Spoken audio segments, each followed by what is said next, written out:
Boa noite, pessoal! Nós somos estudantes de nutrição da FTC do segundo semestre e estamos aqui para apresentar um trabalho sobre a estrutura do vírus HIV.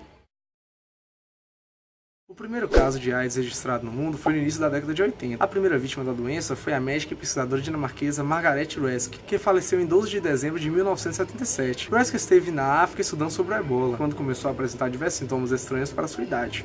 A autópsia do seu corpo revelou que os pulmões estavam repletos de micro-organismos que ocasionaram um tipo de pneumonia e vieram a asfixiá-la. Contudo, a pergunta que parava era: ninguém morria em função disso, o que estaria acontecendo? Historicamente, talvez esse seja o primeiro caso descrito de morte por decorrência da AIDS. Com o agravamento da disseminação da AIDS, muitos estudos foram iniciados na tentativa de identificar se o agente etiológico da doença, possivelmente um vírus. No primeiro momento, os vírus citomegalovírus, Epstein-Barr e hepatite B foram os maiores suspeitos. Não demorou para que os cientistas se dessem conta de que se tratava de fato de um vírus novo. No ano de 1982, pesquisadores do CDC estavam colhendo dados a respeito de nomes de pessoas homossexuais que houvessem mantido relações sexuais entre si, a fim de mapearem aquela doença, até então não compreendida em relação à sua forma de transmissão. Grande parte das pessoas entrevistadas relata haver conhecido um mesmo homem, um comissário de bordo de origem franco-canadense, Jetan Douglas. Mais tarde, como escreveu Schultz, este homem passou a ser conhecido como paciente zero, a partir de quem a doença teria cruzado o Oceano Atlântico. Somente em 1984, quando milhares de pessoas já haviam contraído a doença, que o retrovírus, considerado agente etiológico da AIDS, foi descoberto, dois grupos de cientistas reclamaram ter sido a primeiro a descobri-lo. Pasteur de Paris, chefiado pelo Dr. Luke, e o outro dos Estados Unidos, chefiado pelo Dr. Robert Gallo. Depois das disputas da comunidade científica serem devidamente esclarecidas, chegou-se ao consenso de denominá-lo HIV. A estrutura do vírus da imunodeficiência humana ela é composta por um envelope, um capsídeo, RNA e glicoproteínas. Todo vírus ele possui um capsídeo, mas nem todo o vírus ele é envelopado. O capsídeo ele é uma estrutura proteica constituída por proteínas que envolve uma molécula do material genético. No caso do vírus HIV, temos duas moléculas de RNA idênticas ligadas a uma proteína que ela é muito importante, que é a transcriptase reversa. Essa proteína ela é importante para o processo de multiplicação do vírus. E devido a essa proteínas, que o vírus HIV ela faz parte de um grupo especial de vírus que é o retrovírus. E no interior desse capsídeo também, ele possui outro tipo de proteína que é chamada de proteína integrase, responsável pela integração do DNA viral no cromossomo da molécula. Os soropositivos são pessoas portadoras do vírus HIV, mas que não necessariamente desenvolvem a AIDS, podendo assim passar um bom tempo, em alguns casos, até a vida toda sem desenvolver a doença. Após ser infectada, a pessoa começa a sentir sintomas inespecíficos, o que pode ser confundida com doenças como gripe ou infecções. Após 8 a 14 dias, esses sintomas cessam, entrando no período de latência. Nesse período, que dura em média 10 anos, a pessoa não sente nenhum sintoma, mas ao fazer o teste é detectado o vírus. Após o período de latência, a pessoa começa a sentir sintomas específicos. Esses sintomas se dão por conta da doença com o sistema imunológico afetado, o que a deixa vulnerável a outras doenças. E a pessoa acaba, às vezes, morrendo por AIDS, não pelo vírus da AIDS, mas pelas doenças que ela adquire por conta da baixa imunidade. O vírus HIV pode ser contraído através de contato sexual, contato sanguíneo e contato entre leite materno de mãe e filho. A pessoa infectada pelo vírus HIV, primeiramente, esse vírus vai procurar as células CD4 do linfócito T, que são células muito importantes para o nosso organismo, porque elas nos defendem de corpos estranhos. Então, esse vírus ele vai entrar nessa célula e vai se alojar no núcleo da célula, fazendo com que ele fique imperceptível para o sistema imune ver que ele está ali. Então, o que acontece?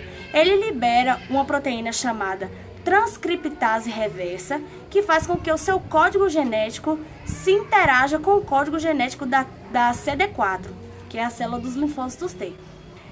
Fazendo isso, as células do linfócito T, a CD4, vai se multiplicar com o material genético do vírus.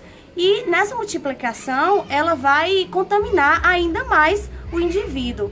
Ou seja, essas células que eram para proteger o nosso organismo acabam sendo células infectadas e vão infectar ainda mais o indivíduo. Com essas células bastante infectadas e elas contendo muita carga viral, essas células não vão poder mais realizar sua função principal, que é combater o nosso organismo de corpos estranhos.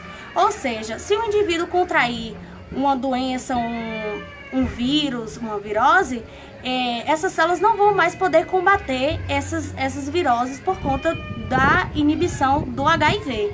O HIV, ele controla essas células e elas não vão mais realizar suas funções. Por que o HIV ele se liga a essas células? Porque essas células têm receptores de membranas que se encaixam perfeitamente ao vírus. Então, quando ele entra na corrente sanguínea de uma pessoa, ele vai procurar exatamente essa célula, mas também podendo contaminar os macrófagos. Essas células, como eu já disse, são muito importantes para o nosso corpo e sem elas não podemos mais combater corpos estranhos. O tratamento para as pessoas portadoras do vírus HIV acontece em um coquetel com medicamentos antirretrovirais. Esses medicamentos surgiram na década de 80 para impedir a multiplicação do vírus no organismo. Eles não matam o HIV, mas ajudam a evitar o enfraquecimento do sistema imunológico e a multiplicação do vírus no organismo. Por isso, seu uso é de fundamental importância para aumentar o tempo e a qualidade de vida de quem tem AIDS. Desde 96, o Brasil distribui gratuitamente o coquetel para todos os portadores diagnosticados. Desde 2015, nós temos os dados que 455 mil pessoas usam o medicamento para tratar a doença. Atualmente, existem 22 medicamentos divididos em cinco classes. Essas classes são os inibidores nucleosídeo da transcriptase reversa. Eles atuam nessa enzima, incorporando-se à cadeia de DNA que o vírus cria, tornando essa cadeia defeituosa e impedindo que o vírus se reproduza. Temos também os inibidores não nucleosídeos da transcriptase reversa. Esses bloqueiam diretamente a ação da enzima e a multiplicação do vírus. Temos os inibidores de protease, que atuam na enzima protease, bloqueando sua ação e impedindo a produção de novas cópias de células infectadas com o vírus. Temos também os inibidores integrase, eles bloqueiam as enzimas integrase responsáveis pela inserção do DNA do HIV ao DNA humano. Assim, eles inibem a replicação do vírus e sua capacidade de infectar novas células. Temos também os inibidores de fusão. Eles impedem a entrada do vírus na célula e por isso ela não pode se reproduzir. Entre todos esses 22 medicamentos nós podemos citar o abacavir e a didanosina, que se fazem parte dos inibidores nucleosídeos da transcriptase reversa. Nós podemos falar do afavirenz e da etravirina, que fazem parte dos inibidores não nucleosídeos. Quando o HIV invade a célula, o vírus altera o seu material genético, comprometendo seu funcionamento e a imunidade do organismo, que acaba ficando vulnerável a doenças oportunistas. O coquetel não cura a doença, já que não elimina o vírus. Ele atua em diferentes etapas da invasão do vírus nas células de defesa, diminuindo sua intensidade de reprodução. Alguns dos medicamentos utilizados para combater o HIV é o tenofovir, que inibe a alteração do DNA celular pelo HIV, a limivudina, que serve para evitar que o RNA do vírus se interaja com o DNA da célula.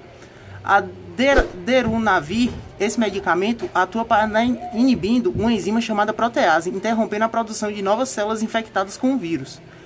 A raltegravir, esse é um inibidor da integrase. Ritonavir também é inibidor da protease, que deve ser interagido a cada 12